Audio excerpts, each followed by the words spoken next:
memulai masa kita yang kita kenal dengan masa ta'aruf siswa madrasah.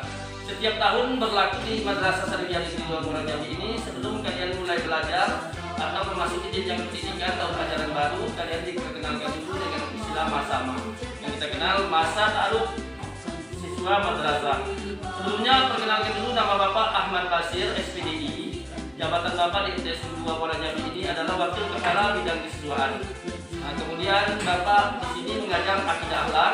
Mungkin dengan anak yang kelas 7 kita belum sempat tatap muka atau belajar seperti biasa karena Bapak mengajarnya di kelas 8 dan kelas 9. Baik, pada hari ini materi kita yang akan kita sampaikan adalah pengenalan struktur OSIM. Apa itu OSIM? OSIM adalah organisasi siswa intra madrasah dan tata tertib madrasah yang berlaku di selama proses belajar mengajar di MTS Negeri 2 Muara Jambi ini.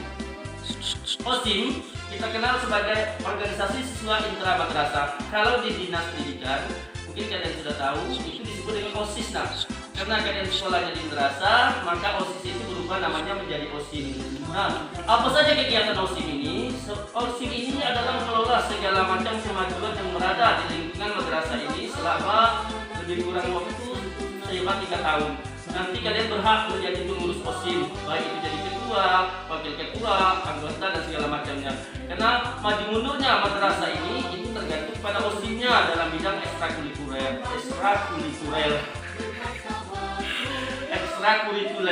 Jadi banyak sekali ekstrakurikuler yang dikelola oleh OSIM madrasah ini. Yang pertama kita perkenalkan adalah itu yang setiap harinya berlangsung ada pramuka. Pramuka ini wajib dilaksanakan di madrasah ini karena dari kelas 7 sampai kelas 9 diwajibkan untuk pramuka. Kemudian yang kedua ada drum band. Ya, jadi anak-anak semua nanti setelah terdaftar, setelah masuk tahun ajaran baru nanti kita sudah selesai pandemi ini, mungkin kita mulai ngambil eskulnya yaitu drum band boleh ini. Kemudian ada juga seni tari, ya. Kemudian ada seni tari, kemudian ada juga ada kaligrafi. Nah, itu tergantung kalian nanti mau milih yang mana. Karena kalau kalian tidak mengambil salah satu eskulnya rugi, karena di sana nanti di dapurnya ada nilai tersendiri untuk ekstrakurikulernya.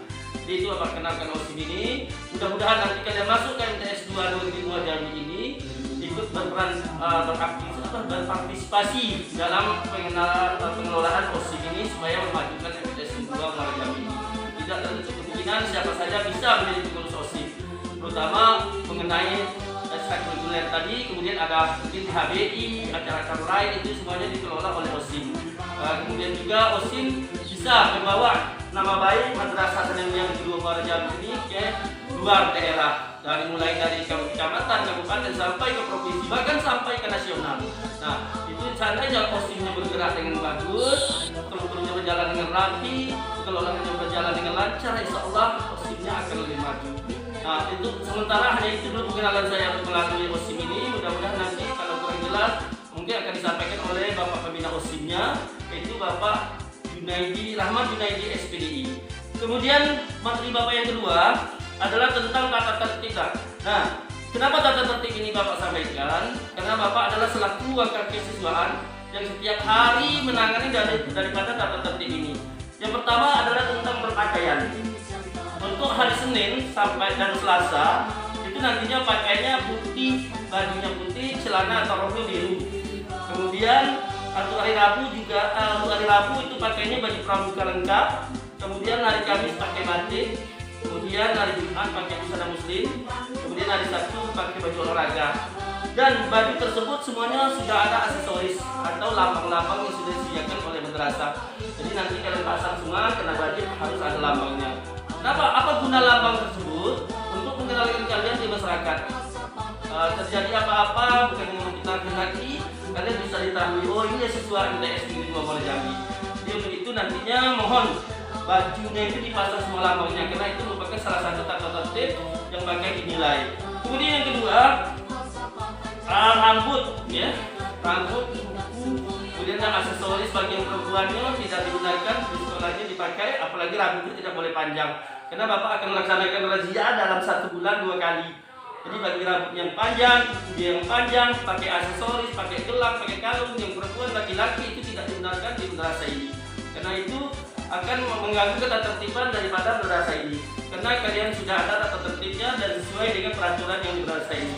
Kemudian dilarang bagi semua laki-laki dan perempuan tadi memakai perhiasan, terutama perempuan tidak digunakan memakai cincin, memakai gelang, mungkin pakai kalung, apalagi barang itu barang emas yang harganya mahal. Kenapa? Karena dikhawatirkan takut terjadi hal-hal tidak diinginkan atau tindakan kriminal. Dan bagi yang laki-laki juga dilarang membawa senjata tajam berupa pisau, gunting dan segala macamnya. Karena takutnya terjadi hal-hal yang tidak kita inginkan. Apabila ketahuan nanti akan diberikan sanksi oleh guru piket dan guru piket melaporkan kepada bapak sebagai wakil pengarang dari siswaan. Kemudian jam masuk siswa daripada MTS Negeri Wonojambi ini untuk hari Senin, ya, itu kita ada upacara. Jadi jam masuk bel bunyinya itu jam 7. Jadi jam 7 kalian sudah berbunyi bel, berarti sebelum jam 7 sudah berada di madrasah ini. Karena kita akan melaksanakan upacara bendera dari jam 7 sampai jam 7.20. Nah, lebih kurang 20 menit itu adalah acara pelaksanaan upacara bendera. Kemudian Selasa, Rabu, Kamis itu jam masuknya bel bunyinya jam 7:10.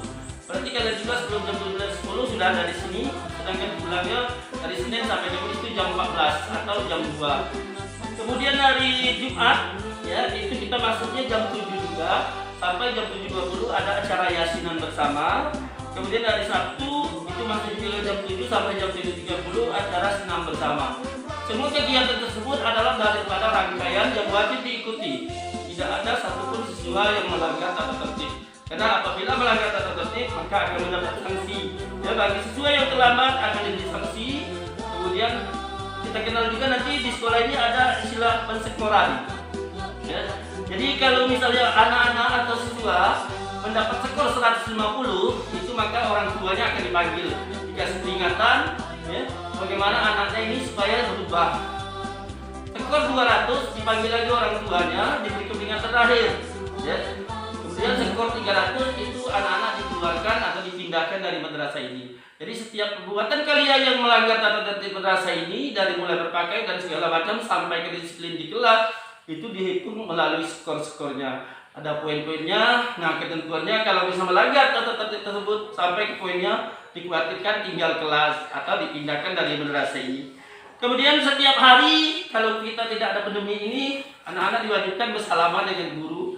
Ada guru pikirnya yang berdiri di depan pagar madrasah, kemudian bersalaman di sana sebelum masuk ke pagar madrasah ini. Kemudian selama masa Covid ini atau masa pandemi atau masa corona ini, itu kita tidak bersalaman. Namun anak-anak semua dites suhunya oleh Bapak Satpam atau guru piket, kemudian hal wajib cuci tangan dan pakai masker. Masker itu diwajibkan selama protokol kesehatan ini berlangsung supaya kita terhindar dari segala macam bentuk penyakit, terutama pandemi COVID-19 ini. Kemudian Bapak harapkan kepada anak-anak semua selama masa COVID pandemi ini tetap semangat belajar di rumah, jangan patah semangat. Sebenarnya niat kami ingin tetap buka dengan anak-anak semua, terutama pengenalan lingkungan sekolah ini, karena kalian baru nak masuk ke sini, tapi berhubung keadaan tidak mengizinkan, kita disuruh tetap berada di rumah, hanya secara daring. Mungkin hanya ini yang dapat Bapak sampaikan. Mungkin kurang lebihnya Bapak mohon maaf. Untuk lebih jelasnya nanti begitu kita diberi kesempatan di sekolah, silakan kalian tanya dengan Bapak langsung atau dengan wali kelasnya, supaya apa yang kalian kurang paham tadi yang Bapak jelaskan secara singkat ini bisa lebih dipahami. Mungkin hanya ini yang Bapak sampaikan, kurang lebih mohon maaf. Selamat beraktivitas anak-anak semua, semoga sehat selalu, senantiasa dalam lindungan Allah Subhanahu wa taala. Tetap semangat, jangan lupa tetap hidupkan HP-nya, selalu aktif dalam di grupnya, karena guru-guru semua memberikan tugas melalui grup-grup tersebut, baik itu tugas selama masa ini maupun dalam proses belajar mengajar. Jangan sampai nantinya kalian diberikan HP oleh orang tuanya digunakan untuk hal-hal lain. Gunakanlah HP-nya itu untuk kepentingan kita selama proses belajar mengajar. Selamat pagi semuanya, sehat selalu. Wassalamualaikum warahmatullahi wabarakatuh.